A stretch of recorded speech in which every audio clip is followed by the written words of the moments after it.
বন্ধুরা, তো চলে এসেছি নতুন একটা ভিডিও নিয়ে, মুভি রিভিউ বাস স্ট্যান্ডে। তো আজকে একটা ট্রেলার নিয়ে ডিসকাশন করবো, যেটা কিছুদিন রিলিজ করেছে এবং হচ্ছে আরবাজ খান, মুগ্ধাল গডসে, রাজেশ শর্মা, মহেশ মাঞ্জরেকর, ঋতুপর্ণা সেনগুপ্ত অভিনীত একটা horror film, horror psychological psycho movie, কাল তিজোরি।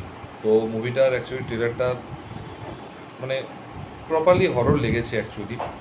তার কারণ হচ্ছে বিল্ডিংটা খুব সুন্দর ছিল।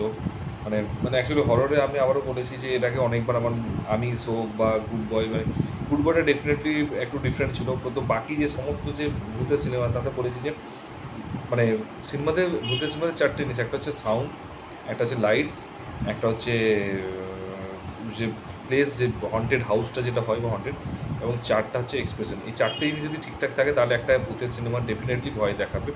এবং এখানে যতগুলো আছে প্রত্যেকে কিন্তু এক একটা জাত অ্যাক্টার, প্রত্যেকেই কিন্তু এক একটা যথেষ্ট ভালো অ্যাক্টার, এক্সেপ্ট আরবাজ। ঠিক আছে? তো এবং মুগ্ধা গডসেকে বহুদিন পর দেখেছি, বহুদিন পর দেখলাম, ভালো লাগলো অন স্ক্রিনে। সত্যি কথা, স্ক্রিনে দেখে ভালো লেগেছে, কারণ ও খুব, ও অনেক দিন আগে সিনেমা করতো। ঠিক আছে? তো এই সিনেমাটা অনেকদিন পর দেখে ভালো লাগলো। তো ফার্স্টে অ্যাকচুয়ালি ট্রেলারটা যেটা বুঝলাম যে এটা একটা, ও একটা অভিজিৎ যে আছে সিআইডি, তো ওটা একটু অভিজিৎ বলে চিনি। তো ও অ্যাকচুয়ালি আরবাজকে একটা স্টোরি বলবে এবং তুই বিশ্বাস করবি না, এদিকে একটা মুগ্ধাল হচ্ছে রাজেশ শর্মার কাছ থেকে একটা স্টোরি শুনবে, এবং ঋতুপর্ণা হচ্ছে একটা অভিজিৎ অ্যাকচুয়ালি ছেড়েছে, তো ওর হচ্ছে ওয়াইফ। তো ওকে আলাদাভাবে একটা ইন্ডিভিজুয়াল দেখাচ্ছে এবং এদিকে একটা স্টোরি বলছে, এবং রাজেশ শর্মার কাছ থেকে একটা স্টোরি শুনছে ভূতের ব্যাপারে, যে ওই কাল তিজোরির যে গল্পটা সেটা নিয়ে অ্যাকচুয়ালি শুনছে। আর এদিকে ভূতে, তো এই দুটোকে একসাথে সুন্দর করে যখন বলছে, এবং তারপরে টোটালটা হচ্ছে একটাকে মার্চ হচ্ছে, এবং তারা হচ্ছে যখন ওই যে যেটাকে বলে না যে প্ল্যানচেট করেছে, আনার চেষ্টা করবে। অভিজিৎ বলবে যে, অভিজিৎ হচ্ছে রাজেশ শর্মাকে ডাকবে এবং নিয়ে আসার চেষ্টা করবে। তো তখন ঋতুপর্ণা সেটা বিশ্বাস করবে না, তো তাকে অনেক রকম বিশ্বাস করার চেষ্টা করবে, বাট বিশ্বাস করবে না। এবং তারপর একটা পুতুল আছে যেটা অ্যাকচুয়ালি ভয়, তো সেটা অ্যাকচুয়ালি নাকি যার মধ্যে আসবে, তো সেই পুতুলটা হচ্ছে একবার প্রথমে ঋতুপর্ণা এবং একবার আরবাজ ধরবে। তো আইদার ওদের মধ্যে কেউ ডেড হবে বা কারোর মধ্যে ভূত চলে আসবে, এই দুটোর মধ্যে একটা ব্যাপার আছে। এবারে প্রশ্নটা হচ্ছে যে মুভি দেখলে বোঝা যাবে যে কেন, কী করে ভূত চলেছে, কারণ প্রত্যেকটা ভূতের একটা ব্যাকগ্রাউন্ড থাকে।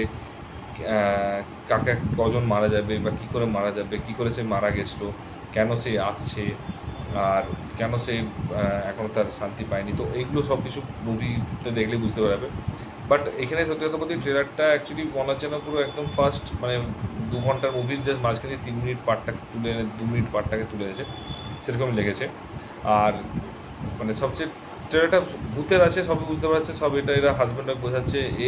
গল্পটা লিখেছে এবং হচ্ছে অ্যাকচুয়ালি মেন তান্ত্রিক, এবং তান্ত্রিক হচ্ছে রাজেশ শর্মা, এই রাইটার এবং তান্ত্রিক দুটোই।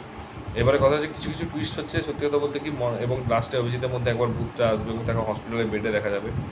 তো এইগুলো সবই বোঝা আছে, কিন্তু সত্যি কিছুটা ট্রেলার কাটিংটা কিন্তু ভালো লেগেছে। আমি জানি না কীরকম ডিরেকশন করবে বা কীরকম ডিরেক্টর কতটা ভালো কাজ করবে, বাট ট্রেলারটা আমার সত্যি ভালো লেগেছে, মিউজিকটা খুব ভালো লেগেছে। হরর যে ঘরটা সেটাও কিন্তু খুব বড় এবং রাজমহলের মতো খুব সুন্দর লেগেছে, এবং একটা লাইট একটা দিক থেকে যখন দেখা যাবে, লাইট জ্বলছে নিচে, সেটা ফার্স্ট ফার্স্ট দেখা যাবে, সেটা কিন্তু খুব ভয় লাগবে। ভূতটা জাস্ট দরজার সাইড দিয়ে পেরিয়ে যাবে, সেটাও কিন্তু আমার অ্যাকচুয়ালি ভালো লেগেছে। এবং মানে ওটা আমার খুবই ভালো লেগেছে, ইউনিক। এবং এবং যে ঋতুপর্ণা এবং প্রত্যেকটা একটা একটা যে রিয়াকশান দেবে, এবং যে মানে মানে মানে এক্সপ্রেশন দেবে, সেই এক্সপ্রেশনে কিন্তু তাদের ভয়, স্বাভাবিক মানুষের, প্রত্যেকটা মানুষের ভয় লাগার কথা, তো সেটা তারা করবে। তো এই সব জিনিসগুলোকে যদি মার্চ করা হয়, খুব সুন্দর করে মার্চ করবে, ছোট্ট করে, এবং আমার ভালো লেগেছে যেটাকে বলে সব কিছু মার্চ করে একটা জায়গায় নিয়ে আসবে, সেটা খুব পছন্দ হয়েছে আমার।